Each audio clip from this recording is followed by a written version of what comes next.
What's up, everybody? My name is Shamar, And your boy Bede. and this is SP SB Podcast. Well. It's been what? We have taken almost about 2 weeks, yeah? Yeah, the last 10 days of Ramadan. How do you feel? Alhamdulillah, bro. I'm telling you, I think I caught Laylatul Qadr.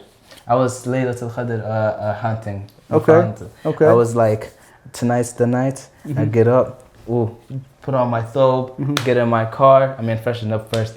Get in my car, drive to King Fahd Mosque. King Fahd Mosque, okay.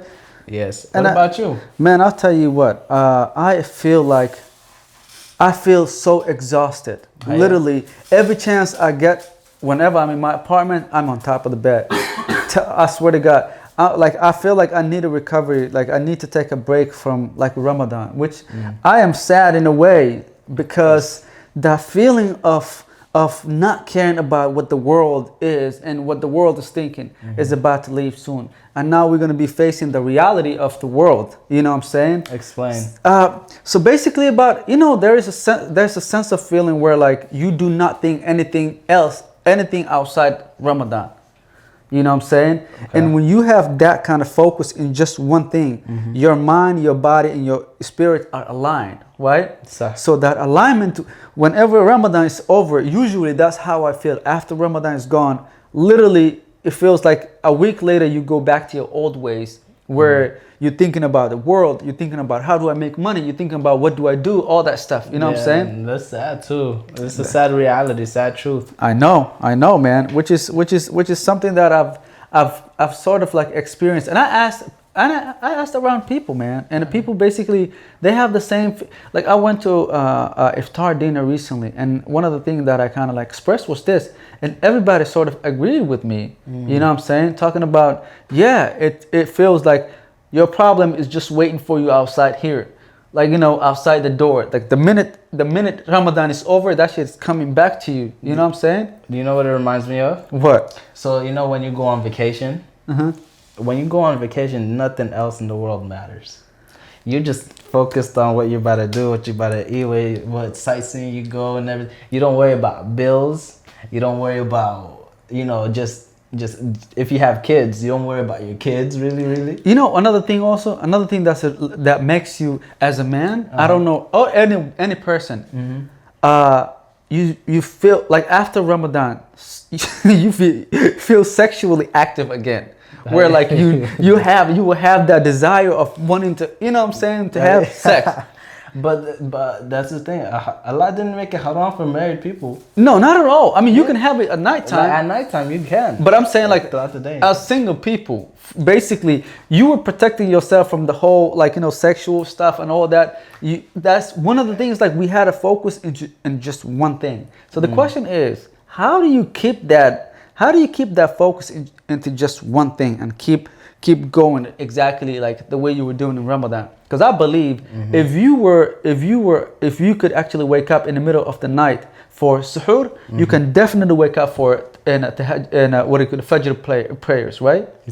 If you can actually fast, you can definitely abstain from a lot of things. It has a lot to do with discipline, bro. It has a lot to do with discipline because I remember me personally, I had the hardest time waking up for Fajr. Even when my abo would wake me up banging on the door telling me to come outside and pray.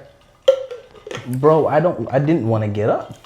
But after I had made a promise and whatnot to Allah, of course, and I started waking up for Fajr, the first month it was like, it's something that you didn't want to do. It's something that I didn't want to do, but I did it. Then the second month became a little bit easier.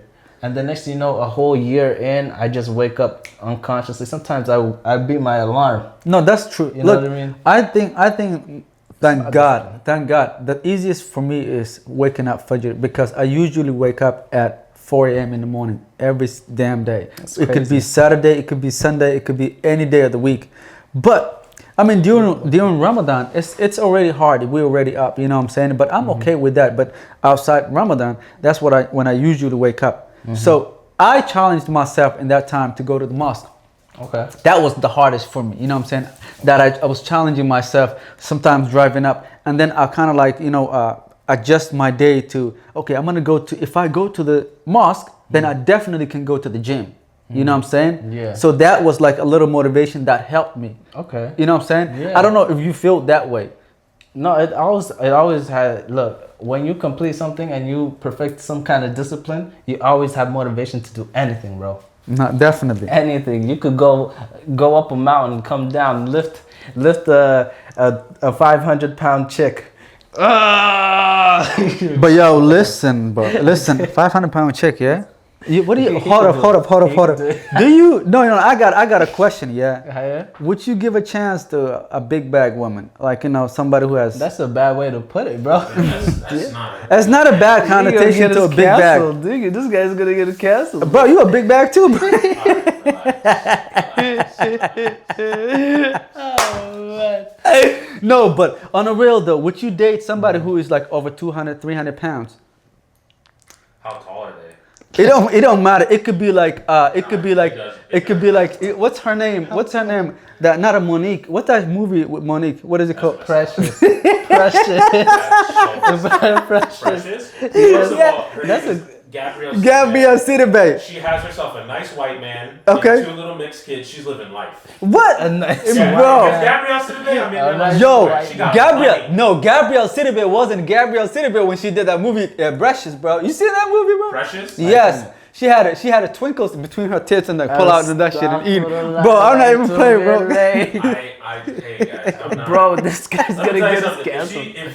If she has Gabrielle Sidibe money, I don't care how big she is. What? Yeah. This guy would just do. What's wrong with this? There's nothing wrong with that. What's wrong with you, bro? What? You using her for her money at this point? You might as well Yeah. deal with any girl. So, that's so just like- okay, would you have That's done not that genuine. on all the women with the money? Would you? Oh, bro, this guy. Nah. This is the thing. You guys are getting in relationships for love. I'm getting in a relationship for business. Hey, no, hold on. I mean, look, nowadays hold on, relationship is hold on, transactional. hold I on. get that. Hold on. First and foremost, this is somebody who hasn't been in a relationship, bro. Nah, So but that it's- doesn't. What you're saying? doesn't probably really- you don't have a not heart. That's realistic. probably why. No, the thing You is, don't have it's no not- feelings. no, Basically, you go no, for no. If he was in a relationship, he would be singing a different song.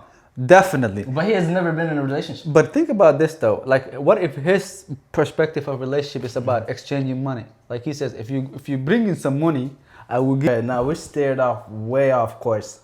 No, Way definitely. off course. But today's topics, we got some juicy topics for you guys. Nah, for sure. Look, actually, that was a little fun to talk about, but this is a serious topic that we have for you guys. And this relates the Somali diaspora. Anybody who is from other countries, you know what I'm saying, who are living in abroad. And how do you, the question is, do you feel like you fit? You know what I'm saying? And what makes you feel like, you belong to that place, even though you're juggling with 2 different cultures? Okay. Let's be a little bit more specific. Let's use our situation, America. America, okay. Okay. So the question is, if you come from a different culture, different background, and you live in America, first generation, second generation, doesn't matter. I mean, let's say first generation. Second generation, they're already gone. They're done. Yeah. I don't know about that. What are you determining as first generation? As people like us. So like your parents were born abroad, but you were born here. Yes. Or maybe you came here as born You came abroad here and you came here very young, like Barry. You know what I'm saying? So basically, that is the first generation, right? Then I think you have a problem in that aspect because you still have the parents when you at home. You feel Somali, and your parents are still stuck with that thing. But the second generation like us, if we get another generation after us, you know what I'm saying? Those are not Somali at all. They automatically become American. Americans? Yes. You think so? It all takes. I think that's unfair. I think it is But no. How is that? It all takes one generation to wipe it out That everything. doesn't happen to Asians. Doesn't happen to Chinese. It doesn't happen to Koreans. Somalis also, but I'm saying there is a still fight.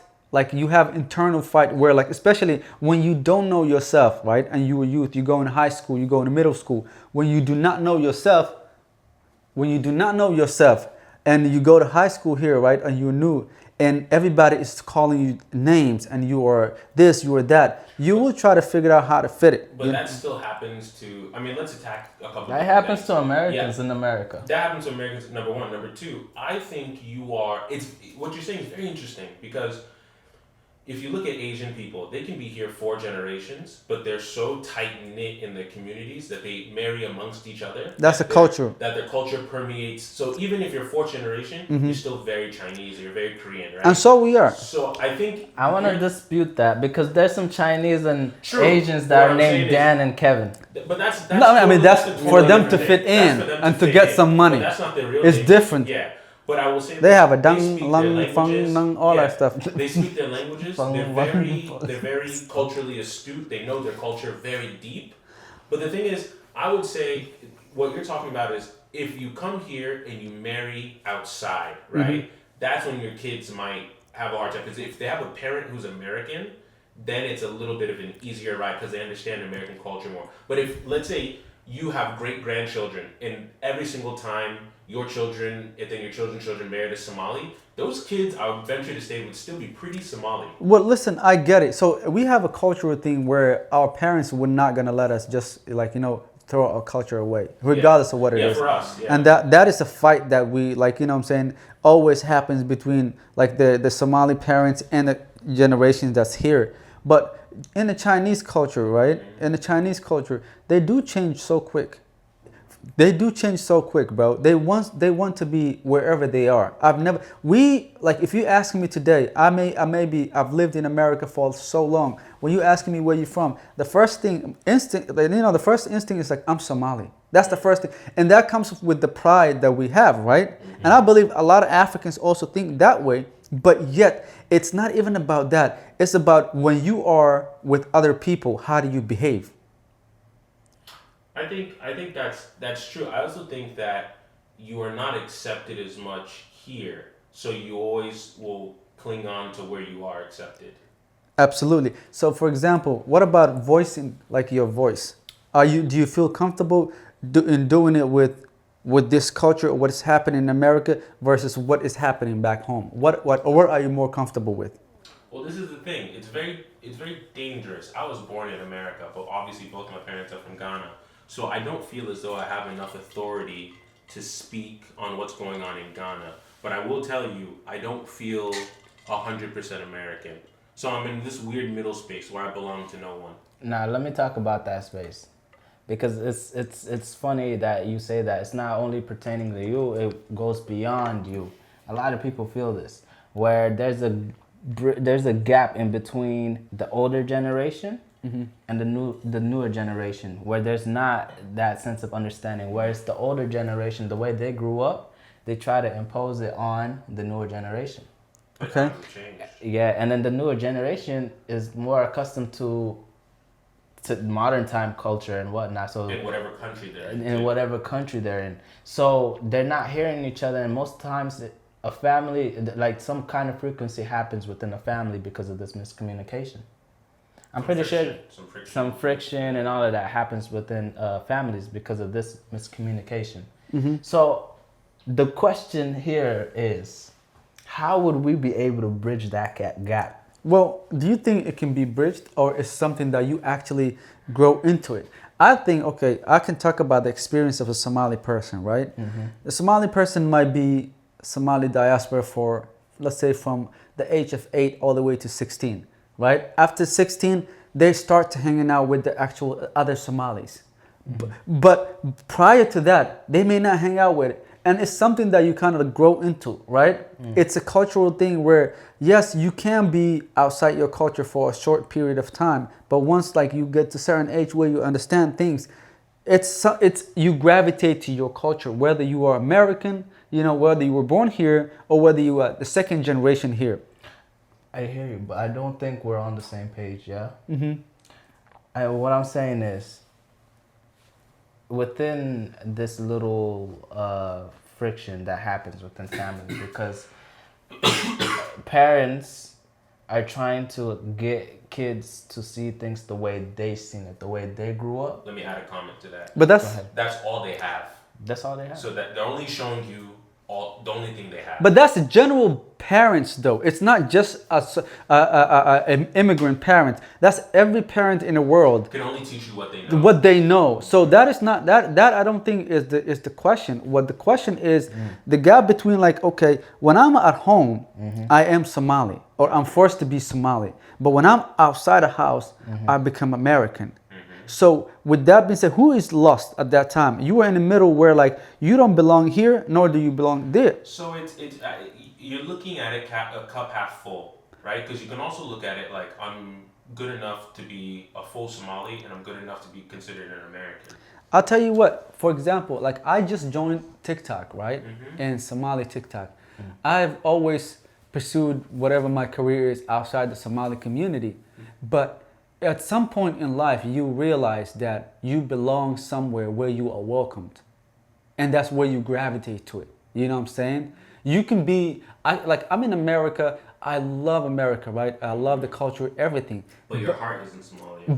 But my concern and everything about me is about Somalia. How can I make that country better? See, and that's the difference, right? I don't feel the same way that you do.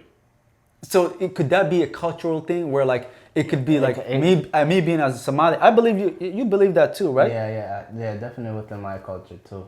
I think you were born in Somalia, you were raised in Somalia, so you have more, and you speak the language very fluently, and so you have more of a deeper connection. Me, I was born in America to Ghanaian parents, right? So obviously I have an affinity to Ghana because that's where my parents are from, but I've never been, and I don't know if I will be welcomed the same way that someone who was born there and lived there for a little bit has been. Obviously, my family. I don't feel the same way either. When I go back, like I went back to Somalia once, right? I went back to the town where my mom's from, and so we were playing soccer.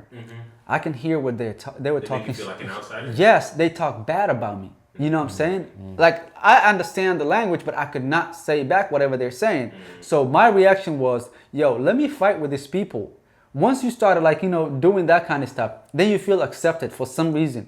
You know what I'm saying? But I felt like I wasn't accepted at first. It was so hard to kind of fit in. Even me being from Somalia, going back there had me like, okay, this is a little weird, man. When did you move out of Somalia? Oh, man.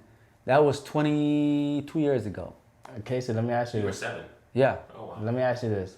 So you being Ghanaian, living here in America, born here in America, not once have you thought about how can I make Ghana a little better or my I think about community? it all the time.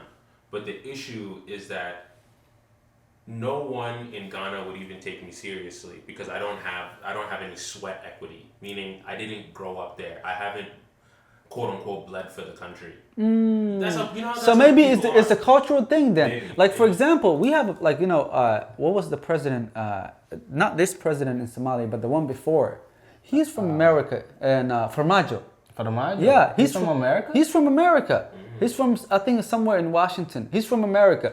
He went back home and became a president. So I think in Somalia maybe it's different because I think culturally is different. And then also like as a Somali culture, we are very much like together. We're not You know like what I'm saying? that. You cannot penetrate us. Like it's so hard to penetrate. The only way you can get us is having like turning each other against. Basically, that's the only way. So I think that is what makes it. I think you guys as the people are more unified. I think West Africa, and I can only speak from what I've seen on the outside, like even in our country, there are a lot of tribes. The colony, like right? It's the colonization. So you we're guys very speak fractured. different We all language. speak different languages. That's what I'm saying. So us as Somalis, it's the same religion, same color. You know what I'm saying? Yeah, so not in same Ghana- color, but same religion, In same. Ghana, half of Ghana is Christian, half of Ghana is Muslim.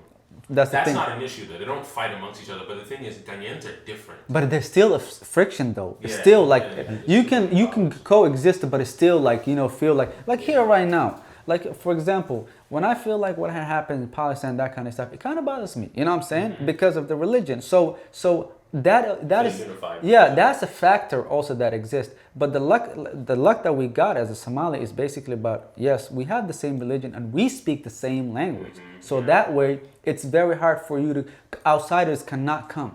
For us, we all speak different languages, so it's very easy to fragment us. Exactly. Yeah. I like what you said earlier because earlier you had mentioned at a certain age, after you get through a phase, that's when you start gravitating towards your culture. Absolutely. And I agree with the 100%. And you always welcome. Yeah. I like right now agree with it. what's happening on TikTok to me, I'm like surprised. I swear to God. You have a lot of love, right? I didn't expect it. I would get this much love, which is like, holy shit, what did I do to deserve this? I think, and what makes me so happy for you is that, and this is me speaking from an outsider perspective, is that I'm so happy that Somalians want to see another Somalian do well. I don't think that would happen for a Ghanaian. I think we cannibalize each other, whereas you guys go, that's one of us. And I think that's a big part of that is all the different tribes and everything like that is when a Somalian sees a Somalian, they say that's a Somalian. Yes. When a Ghanaian sees a Ghanaian, they don't go, that's a Ghanaian. They say, oh, is that a Chui? Is that an Ewe? Is that a Fanti? Is that... So they go, what kind of Ghanaian is that? They don't just see a Ghanaian and go, oh, that's a Ghanaian. And I think part of that is the different tribes in there, right? Yeah. So you guys are very lucky. You have tight knit. But we do have tribes. We do like look at each other, like we do fight against each other, right? But when it comes to other people, that is when we unite. You understand? Like there's I've seen this professor talking about. He said other Africans, they look at us as a superior. He was an American professor, but when it comes to Somalians, they look down on us. He said, not even like, they don't even look at us as superior. They look down on us. He said, and the reason why being is they they have a same culture and same religion, but they also have a tight culture where you cannot penetrate. You can do whatever you want to. You know what I'm saying? And I was thinking about a few days ago when I realized that I got a lot of love from the Somali community. It was like I was like, what did I do different? They just want to see you rise. That's all they want. Yeah. That's all they want. And it's just amazing, bro. So imagine right now that I saw it, where do I go? My problems, where do I go? I'm going to them every time. Now I feel like comfortable. I have a people like supporting. They gave you. So have you heard the proverb that a child who doesn't feel warmth by his tribe a child not accepted by the village will burn it down to feel its warmth. Exactly. Yeah, that's deep. You feel it, right? So you're like, oh, I want to go back and this is my people. But like, if I'm being honest, and I don't want to be depressed or anything like that, I've never really felt like a Ghanaian, and I've never really felt like an American. So for people like me, you just kind of live in the middle, right? Wow. But for you, it's great because at least you know when the times are bad and you need a community, you know exactly where you can go. Yeah, bro. And I think that's something that you should very much appreciate, and Bro, we thank everyone. I really cried. Yeah. Really cried. No, I'm serious, bro. It's like my expectation and how I've been, like, how they reciprocated to me, like for me was one of the beautiful things that I've experienced in my lifetime, because I've always thought, okay, these people, like, they fight against each other, this and this and this. But once they saw someone like me, they gave me full support. And I was like, okay, I'm not going to say I deserve this, but now I feel like I have a place where I belong. And I know if something happens to me today, I can go back and cry to them. You understand me? So I have felt what you felt before. You know what I'm saying? I have felt the fact that I cannot voice, like, you know what I'm saying, my opinion here in America. But today I feel like I can voice my opinion in Somalia. I know they reciprocate it. And they look at me in it, like, in somebody who is trustworthy. You understand what I'm saying? I understand. So I don't know about what do you think? I think when it comes to community, there's always this strong sense of, identification. Because I double back and say what you said earlier.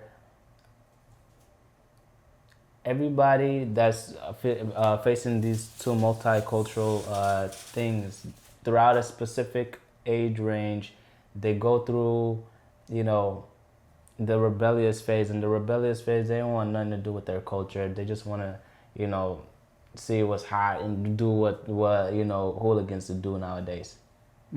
But when they hit maturity, when they hit like, bro, that's not all that. And they start getting closer to the community. They start getting closer to their family. They start listening to their parents and all of that. So there's a sense of welcomeness, a sense of belonging when they figure out like, nah, this is my identity. This is my culture. This is where I belong. So does that mean that you basically you were just kind of like surfing around different cultures, but you were going back to where you're from? Well, for me, when I grew up in Arizona, like I grew up around Mexicans and a few black people here and there. And when I grew up, I didn't really think too much. And the place that I lived, it wasn't near the community really.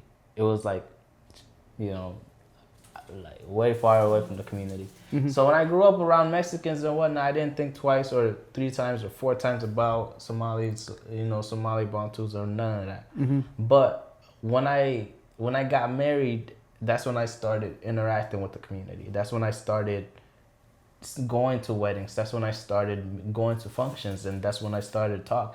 I couldn't even speak proper of my Mai. I get that. I couldn't even speak proper of my Mai. That's how there was no sense of belonging for me, bro.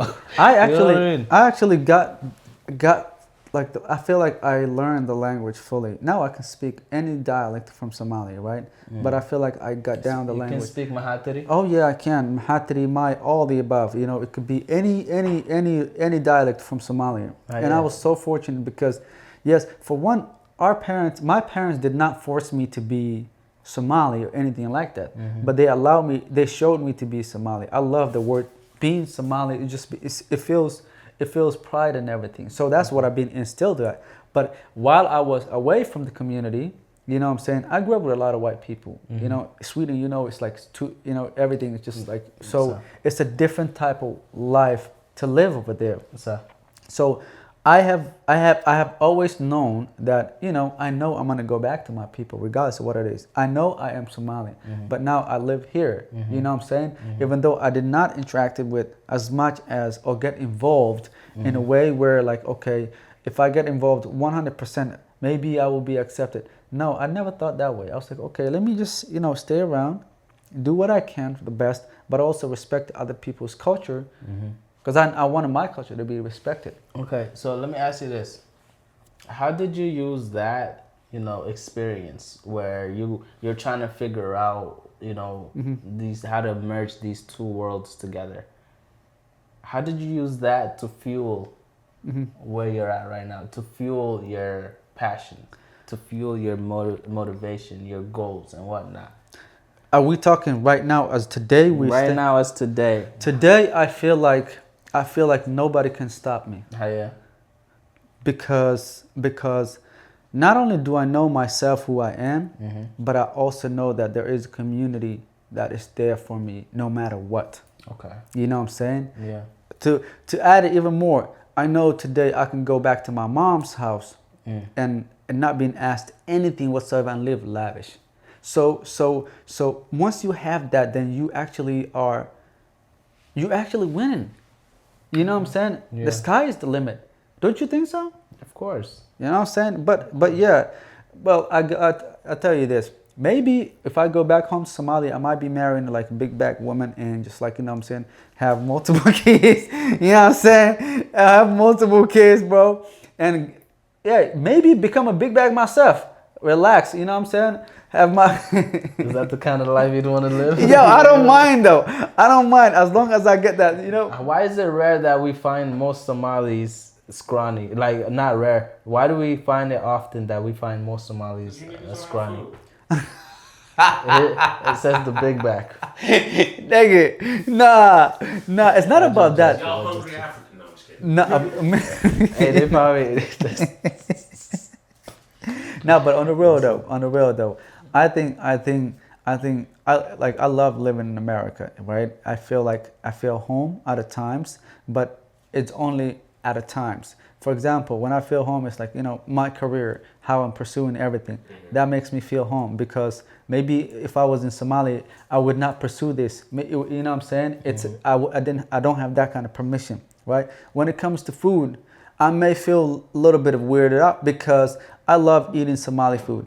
I have a culture where I can have, like, we eat a banana and rice and all that. Other people might feel a little bit weird. I love eating with my hand. Other people, so that there are certain little things that makes you like, I don't like that. You know what I'm saying? I don't like how you do it. I love, you know what I'm saying, as a Somali person. Okay, this is actually, and I'm not dissing anybody else, but this is general thing. We wash our ass with water after. That's a Muslim thing. That's a Muslim thing, right? Versus here people just use fucking toilet paper and that's it. You know what I'm saying? So I don't need that. That's a Like, yo, why is this so vulnerable this episode, bro? because I don't eat no ass. That's a real thing though. That's a real thing. Hey, can you guys? And then, no, I'm not going. No. No, it's a real. They have the audacity to make it seem like we're nasty. Like, bro, what? Oh, Americans are filthy. Like, bro, what? Bro, you not washing your ass Like, and you be what? talking shit. I wash my ass. Bro. I do too. He said, "You're not talking to me. You're not talking to me." But in general, though, like you actually be talking like that, but when you don't wash your ass, like, are you serious, bro? I was confused. I was confused. How do you do that? I was confused. All right, let me ask you this. I want to open up the questions to the people, right? What is one thing about American culture that you wish they did like Somalis? They didn't. Like what's the one thing in American culture where you're like Somalis do it better? One thing. Man, family. Yeah? Family. Way. Like, I feel like our family unity is strong. For example, I would not allow my dad and my mom to go to a hospice house. That's a big thing for us too. I think that's every culture but Americans. I would not allow. I never in my life called my sister slur words, or my mom. But I've seen people Not my do it. mom, but my sister, she's a big back. Okay, look, I get that, but it's also weird to me when I see somebody calling his mom bitch. I'm like, how dare you, bro? That's like, aren't you? I cannot look at her. Like, if I look at her, bro, she's throwing that or whatever she has. Like, I know I'm scared of her. You feel me? Yeah. But it's weird to me. I don't understand that. No, well, you know what's weird to me? Like, with all due respect, he passed away, but how the way Kobe Bryant did his parents, it's sad. That's sad. Yeah, it's a different He didn't culture, leave man. him. He didn't leave him a thing. It's a different Think about that, bro. Like, the people that brought you into this world, yeah? That brought you into this world, that fed you, that gave you everything. They might be bad. You know, in our religion, what it says, your parents can be bad, yet they still have the rights. You know what I'm saying? For you to treat them the right way. Yeah, you gotta be good to your parents. You know, I'm saying yes. Every culture believes that, but they removed that from here, where a kid might be mad at his parent and never talk to them. I don't know if I can do that. I can be mad at my parents, but I would never not talk to them. I have to.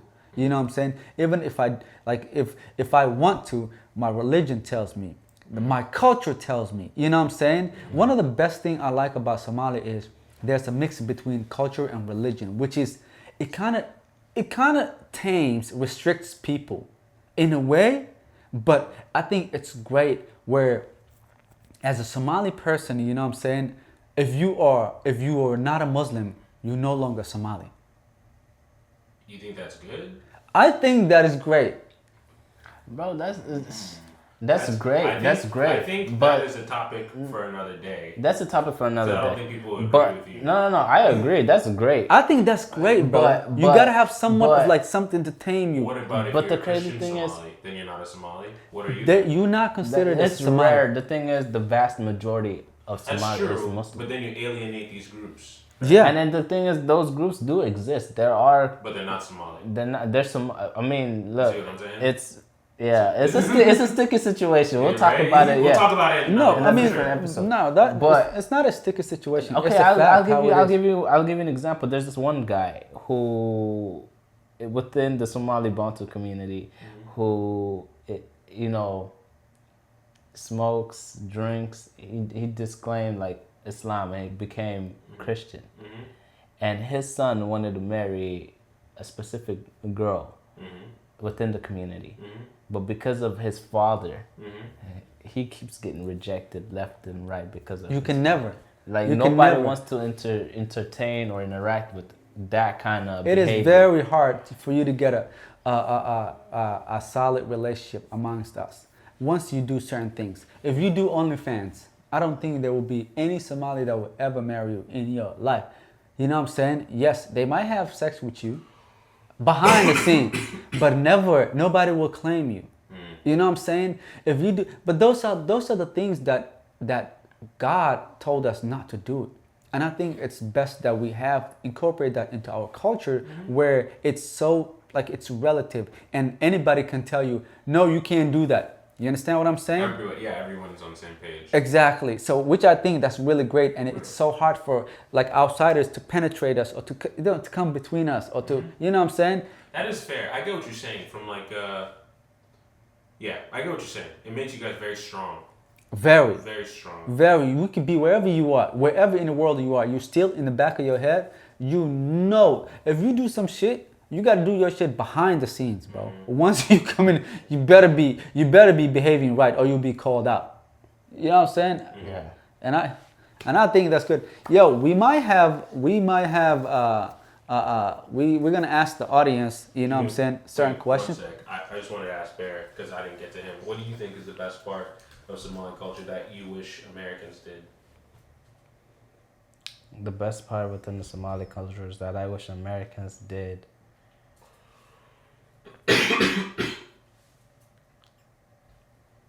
TikTok, Negro. TikTok Negro.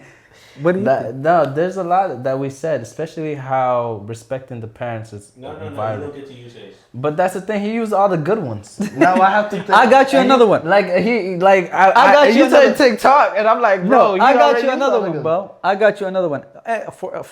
For disclaimer, right? I love America. I am American at heart, but I'm also like we're talking about what we can, because culture. Like Okay, my I got my one. aunt gave me one advice. The advice was wherever you go in the world, she said grab the best thing from your culture and the best thing from that culture that you have, and combine it together, use it for your benefits. And I think it's very crucial that you do that, because not one culture has everything good. You know what I'm saying? Even the Somali culture. So it's all about incorporating that. What do you think? Okay, I got two things. The first thing is the simple fact that in Somali culture, no matter where you at, no matter who, like what your tribe is or whatnot, whenever you need help, for example, like if you're starving and you're hungry, they could hook you up. They'll be, oh, you Somali, you need this, you don't have money.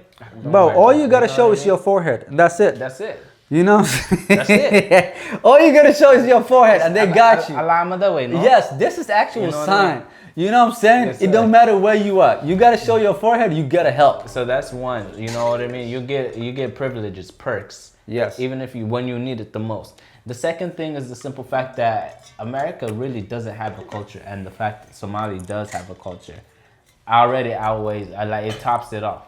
Mm-hmm. Because America, name one culture within America. Like name an American culture, please do. The KKK. That's a culture. I mean, you might not. That's like a culture. Yeah, being from the South. That's a BS. heritage of believing that you're better than others. That's not. That's a big. Listen. That's a bigger. No. That's a bigger. All right. Look. That's a different topic for a different day. But let me entertain it for a little bit. The KKK ain't nothing but a terrorist group. Every culture have their own. That's not a culture. What I'm saying is, in terms of culture, right? Being from the South, like I'll give you an example. There's a very distinct reason that when I say I'm from the South, you start thinking certain things. Because that is the culture of the South. You start thinking that we have funny accents. You start thinking that we're backward and we're not very smart. No. But that's true. I think about polite people. I think about good food. And that's our culture. You know, that's what I But think. you get what I'm saying? No, Like, that's a culture. you have an idea. When I give you a region of America, you have an idea. Yes. That's culture. But that's not a culture though. Culture is the collective in one, where everybody has. America's too big to have just one. No, but listen though, they cannot have just one, because America is the melting pot where everyone comes and everyone brings something to But it. there's things that are classically American. Like what? They're not great things, but the thing is like, Americans are not very knowledgeable about things outside of America. That's being dumb. True. Yeah, I think you guys misunderstand what culture means. Like, culture doesn't always mean good things, but it's just how you are, things that are commonalities throughout all of your people. Racism is a culture here. the biggest thing. Where, but then I'm not again, disagreeing. I'm saying it is. Yeah. you know what I'm saying? Yeah. So that is one of the biggest thing. Where even if the person is your friend or like you know them, and they're a different race, there's always some sort of that you disagree with, but you can't tell. You just keep it to yourself. Shamar, are you telling me that doesn't exist inside any other culture? It does, Yeah, but but not that's to not the what we're extent saying. like it's here. And regardless, that's not No, what we're no, saying. no. You're saying That's, America that doesn't have ties with culture. that ties with slavery. That ties with slavery because Well- because slavery in the Western world is way hold different on, throughout there. the No, history but of it's- slavery. but it- no. let me get back to your point because America really doesn't have a real culture if you think about does. it. It really don't. It does. It really doesn't. I think people like to say America doesn't have a culture because, you know, It's a maybe melting pot. that doesn't mean anything. Like, just because you have a lot of people from different places in one place doesn't mean that place. What doesn't about have West the Coast same culture? issues. See, we have West Coast culture, right? Which is like we have what is it? Sun Beach, Sun we have different Beach. kind of rap We music, have yes. We're more laid back. We we're that not we hustle wear and we bustle wear and we stuff. wear certain You shoes. can look at a person. That's and the culture. Tell you what part of America You're they're from. You can hear a person and tell you what part of America they're The from. swag, like you know, every Everything's state has different. different culture, Yeah. and that okay, but that's just for rappers only. Not even for rapper, dude. You can see a white dude from New York, a white dude from California, and a white dude from Texas, and you'll know where each one is stereotypically. No, they still wear khakis. I don't know. No, but that's the thing is, you can hear someone. America has culture. As someone who grew up here, I don't like when people say America doesn't have culture.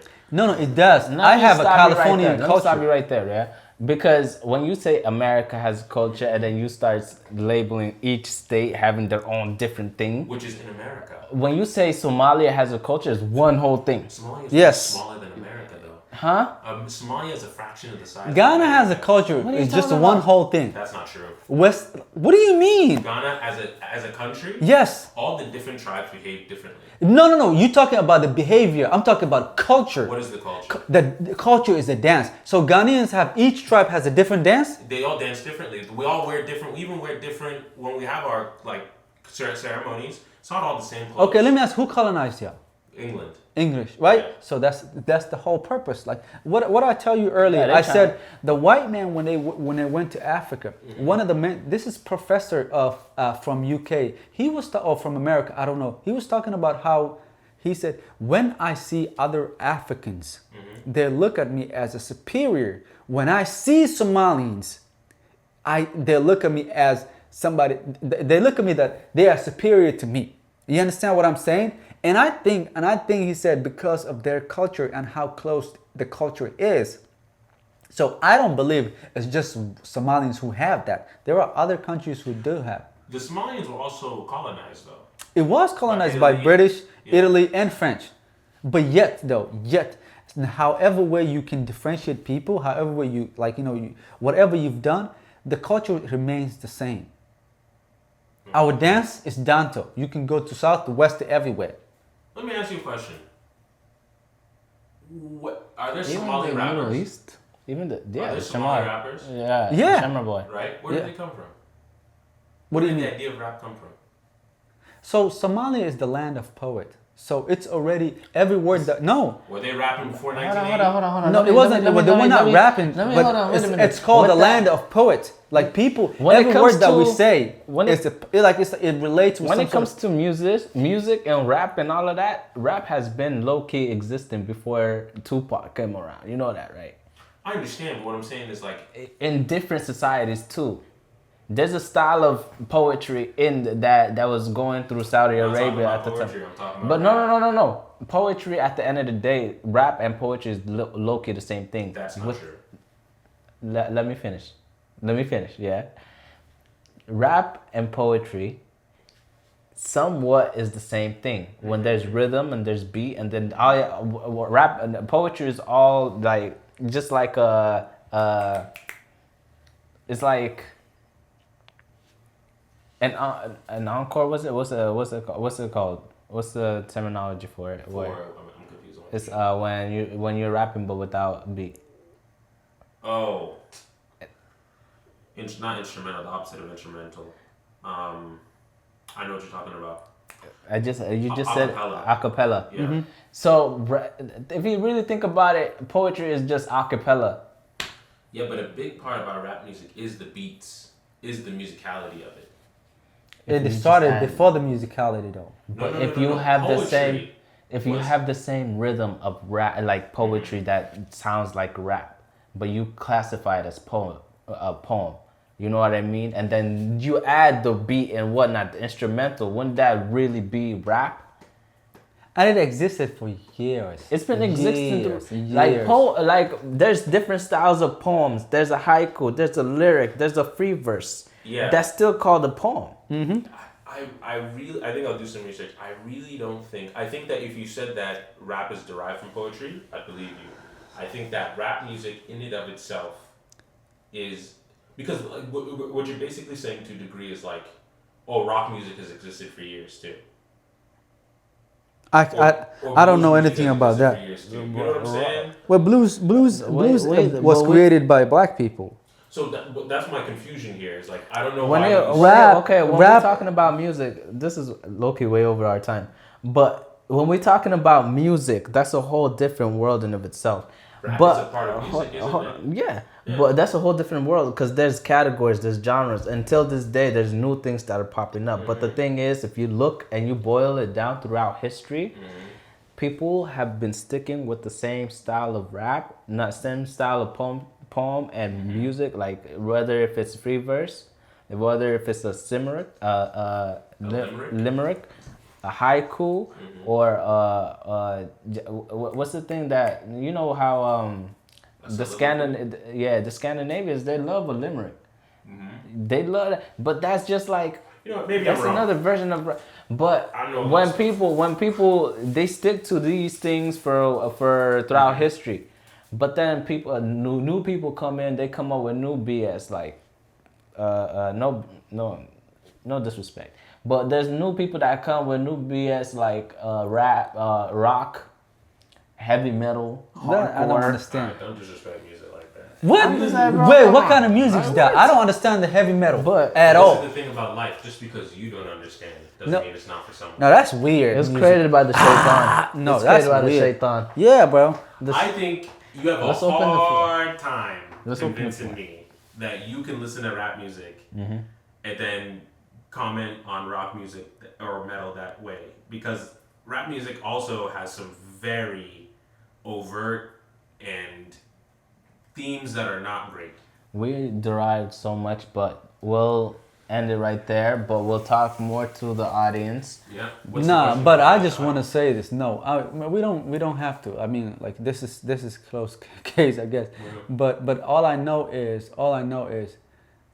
Somalia is known for the land of poet, and I don't know about rap music, but poet, I think originally we are being known for it, and there has been existing years and years and years where people just like came to Somalia to sort of like or maybe some people actually took some of our culture.